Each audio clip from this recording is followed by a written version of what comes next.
ये है iPhone 11। पिछले 1 वीक से मैं इसे अपना प्राइमरी डिवाइस यूज कर रहा हूँ। अपनी मेन सिम मैंने इसमें डाल के रखे और जितने भी इंपॉर्टेंट एप्स है वो सारी मैंने इस डिवाइस में यूज की। और 2025 में काफी सारे लोग पूछते हैं कि iPhone 11 लेना सही रहेगा या फिर नहीं। तो मैंने पर्सनली इसे टेस्ट किया है और इससे पहले मैंने iPhone 12 यूज किया था। और मैं आपको बता दूं, उससे पहले मैं iPhone 16 Pro Max और एंड्रॉइड में Samsung S25 Ultra यूज करता हूँ। तो उसके बाद मैं इन डिवाइसेस को यूज कर रहा हूँ सिर्फ आपके लिए। आपको ये अच्छे से पता लग जाए कि क्या आपके लिए ये डिवाइस सही है या फिर नहीं। iPhone 12 अगर आप लेना चाहते हो तो ऑलरेडी वीडियो है चैनल के ऊपर और आज की वीडियो हमारी iPhone 11 के ऊपर।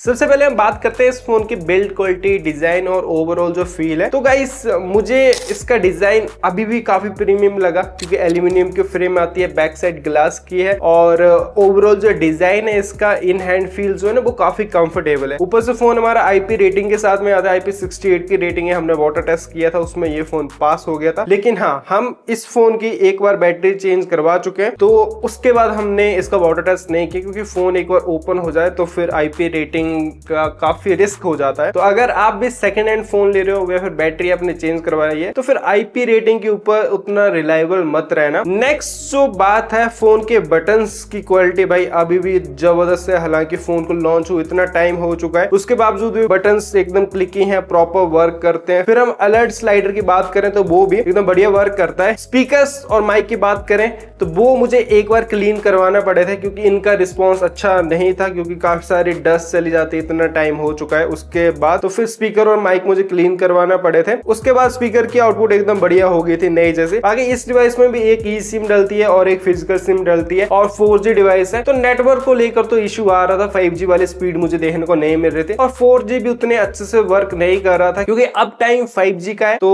4G भी कुछ अच्छा रिस्पॉन्स नहीं दे रहा था। ये थोड़ी सी दिक्कत मुझे लगी। और ये जो नॉच है इस डिवाइस की काफी बड़ी है। स्टार्टिंग 1-2 दिन मुझे काफी नोटिस हो रही थी और ऊपर से ये बैजेस और ये जो डिस्प्ले है कोई OLED पैनल हमें देखने को नहीं मिलता है, नॉर्मल जैसा पैनल इसमें दे के रखा है। उस वजह से इस फोन का जो टच रिस्पॉन्स है वो नए लेटेस्ट आईफोन्स की कंपैरिजन में, इवन iPhone 12 के कंपैरिजन में भी उतना बेस्ट नहीं है। हालांकि अच्छा है लेकिन उतना बेस्ट नहीं है डिस्प्ले एक्सपीरियंस। और जब आप मूवीज वगैरह देखोगे तब भी आपको उतना बेस्ट एक्सपीरियंस नहीं दे पाएगा। ये चीज मुझे थोड़ी सी अच्छी नहीं लगी। अगर आपने ऑलरेडी अच्छे डिवाइस यूज किए जिसके डिस्प्ले का टच रिस्पॉन्स बढ़िया हो तो थोड़ा सा iPhone 11 अभी अच्छा रिस्पॉन्स नहीं करता क्योंकि ये डिवाइस अभी लेटेस्ट iOS 18.5 पर रन कर रहा है। तो नया लेटेस्ट वर्जन है, उससे फोन के ऊपर लोड भी काफी ज्यादा बढ़ता है और लोड पड़ने की वजह से इस फोन का जो परफॉर्मेंस है उसमें भी थोड़ा ड्रॉप देखने को मिला है। जैसे मैं अगर एक सिम से दूसरे सिम में नेटवर्क स्विच कर रहा हूँ तो उसमें डिले मिल रहा है, वाईफाई ऑन ऑफ कर रहा हूँ तो उसमें डिले देखने को मिल रहा है। तो रैम भी कम है इस डिवाइस के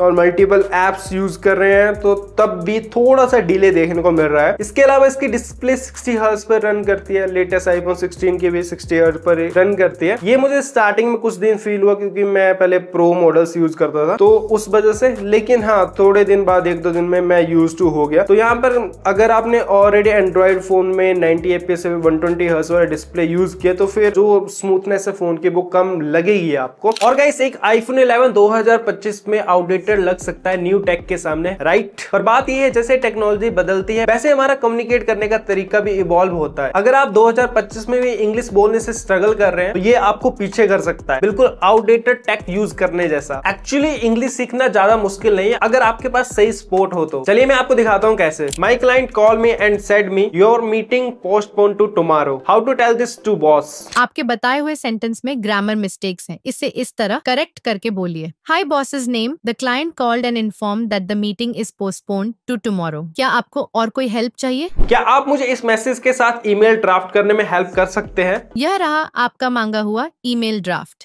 क्या ये ड्राफ्ट आपको पसंद आया? देखा, भले ही मैं ब्रोकन इंग्लिश बोलूं लेकिन मेरे पास एक दोस्त है जो मुझे हिंदी में एक्सप्लेन करता है। वो ये हमारी 24/7 AI इंग्लिश टीचर मिस नोवा। यहाँ पर अनलिमिटेड इंटरेक्टिव इंग्लिश एक्टिविटीज हैं जो आपको अपनी इंग्लिश इंप्रूव करने में हेल्प करेंगी, बेसिक ग्रामर से लेकर एडवांस वर्क प्लेस कम्युनिकेशन तक। और आपको वर्क रिलेटेड टास्क जैसे ईमेल्स या मैसेजेस ड्राफ्ट करने में भी सपोर्ट मिलता है। ये इस तरह से डिजाइन किया गया है कि आप इंग्लिश आसानी से अपनी कन्वीनियंस पर सीख सके। बस बस 20 से 30 मिनट डेली स्पेंड करके आप कुछ महीनों में अपनी इंग्लिश इंप्रूव कर सकते हैं। Is that effective? This is supernova AI English spoken course. ये कोर्स आपको English effectively and most affordable वे में सीखने में हेल्प करेगा। तो अगर आप अपनी इंग्लिश इंप्रूव करना चाहते हैं और अपने करियर में सक्सीड होना चाहते हैं तो सुपरनोवा को अभी डाउनलोड करें। मैंने इस ऐप को डाउनलोड करने का लिंक अपनी डिस्क्रिप्शन में दे दिया है। अभी क्लिक करो और सिर्फ 9 रुपए में सीखना शुरू करो। ये एक लिमिटेड टाइम ऑफर है, तो आप मिस मत करना। और गेमिंग की बात कर लें, आईफोन गेमिंग परफॉर्मेंस के लिए जाने जाते हैं, लेकिन आईफोन 11 की मैं बात करूं तो ये फोन 60 FPS तो दे देता है, लेकिन अगर फोन हीट हो गया तो 60 FPS से कब 40 FPS हो जाए पता भी नहीं चलता, और हीट होने में भी ज्यादा टाइम नहीं लेता, बहुत जल्दी हीट हो जाता है। इस फोन में अगर आप गेमिंग करना चाहते हो तो एक स्मार्टफोन कूलर मस्ट है। स्मार्टफोन कूलर आपको यूज करना ही पड़ेगा, अदरवाइज इस फोन की बैटरी हेल्थ बहुत जल्दी जाएगी और आपको गेमिंग एक्सपीरियंस भी अच्छा नहीं मिलेगा। इवन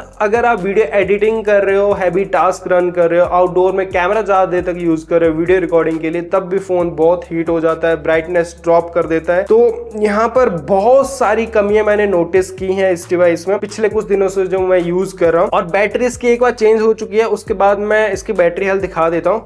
अभी 82% इसकी बैटरी हेल्थ, तो ये भी कुछ ज्यादा अच्छा बैटरी बैकअप नहीं निकाल के दे रहा है क्योंकि लेटेस्ट iOS वर्जन है। और यहाँ पर आप अगर इंस्टाग्राम ज्यादा देर तक यूज करते हो, गेमिंग कर लेते हो थोड़ी बहुत, तो फिर बहुत मुश्किल से ये 2 से 3 आवर निकाल के देगा। एक दिन निकालना है अगर आपने तो फिर आपको काफी सारी सेटिंग्स बंद करना पड़ेगी, फाइंड माई बंद करना पड़ेगा, और भी बहुत सारी सेटिंग्स बंद करोगे, लो बैटरी मोड यूज करोगे, तब जाके एक दिन निकाल के देता है। फिर इसमें यह है कि आपको बैटरी चेंज करवाना पड़ेगी और अथोराइज केयर सेंटर में 4 से 5 हजार आपके लग जाएंगे। तो फिर इन बातों का आपने ध्यान रखना है। बाकी कैमरा की बात करूं तो कैमरा आउटपुट मुझे अच्छी लगी, डे लाइट में अच्छी है, 4K 60 FPS में आप वीडियोस बना सकते हो इसमें। अगर आप स्कैनरी डिवाइस यूज कर रहे हो फॉर वीडियो पर्पस तो डेफिनेटली काफी अच्छा है। अगर आपका स्टूडियो है, आपके पास प्रॉपर लाइटिंग सेटअप है, तो आप स्टूडियो में भी वीडियो रिकॉर्डिंग कर सकते हो। इस फोन के कैमरे से बस सेंसर साइज छोटा है, लाइट अच्छे से मिल जाए इन सेंसर्स को तो आउटपुट अच्छी ये दे देता है। इसके अलावा अगर मैं बात करूं अब कंक्लूजन की, तो देखो गाइस, फोन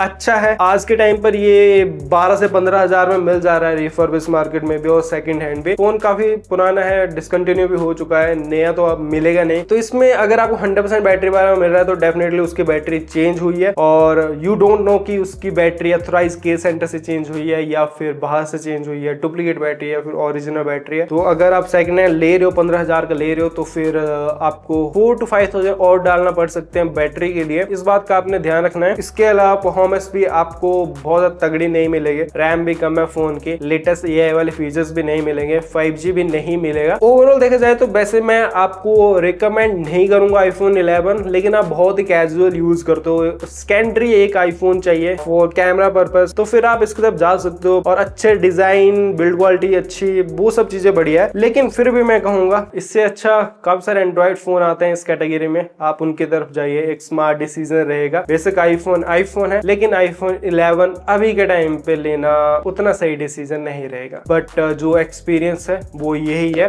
तो फिर ये थी हमारी आज की वीडियो। अगर आपकी कोई क्वेरी है तो फिर आप नीचे कमेंट सेक्शन में पूछ लेना। फर्स्ट टाइम आए थे चैनल के ऊपर तो सब्सक्राइब कर देना, और आप भी यूट्यूब से पैसा कमाना चाहते हो तो फिर मैं आपको एक व्हाट्सएप नंबर डिस्क्रिप्शन में दे दूंगा। कुछ लोगों को हम पर्सनली ट्रेन करेंगे यूट्यूब के लिए। तो फिर ये दिन हमारी वीडियो, मिलते हैं अक्सर नेक्स्ट वीडियो में। Love you all guys, take care and bye bye.